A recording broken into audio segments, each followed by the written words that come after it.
Okei, tänään mä näytän teille, miten sä teet helposti perhosveitsen legoista. Ensimmäisenä otat tällaisen palasen, tämmöisen. Aivan sama minkälainen, mutta siinä on 3 tämmöistä. Sitten otat yhden tällaisen, laitat sen tuohon, toisen, laitat sen tuohon ja 3. siihen keskelle.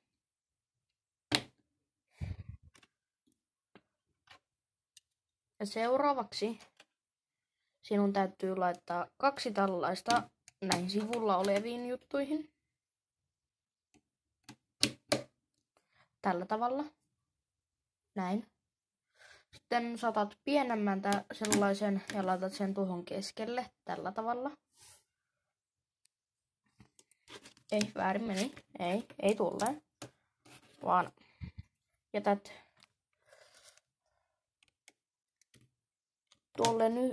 tuolla tavalla. Noin.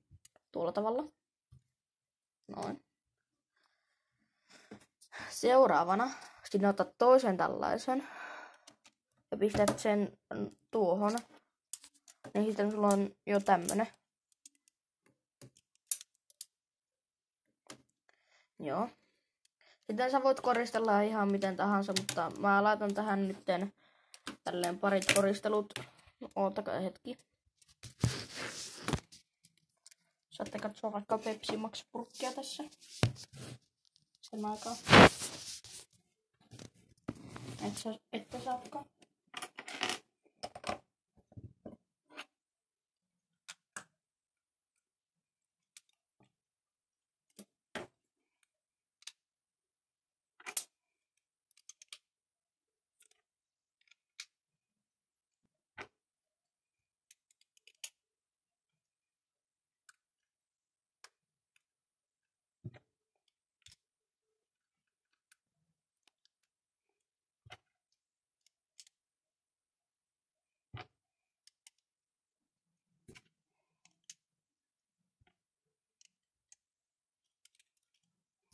Noin. Voitte tehdä vaikka tälleen. Pistää palikoita tuohon. Sitten, jos te käytätte tämmöisiä palasia, niin laitatte tämmöisen pienen, tällaisen, tuollaisen.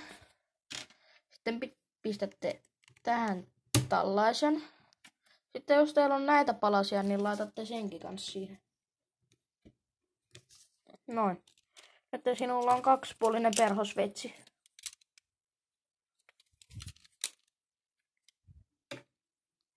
Kiitos kun katsoit videon. Tilatkaa, tykätkää ja käykää seuraamaan mua TikTokissa. Käyttäjän nimi on Lenni Palojärvi. Ja ei mulla muuta. Moikka. Ja käykää seuraamaan kans IG:ssä Lenni Palojärvi. Moikka.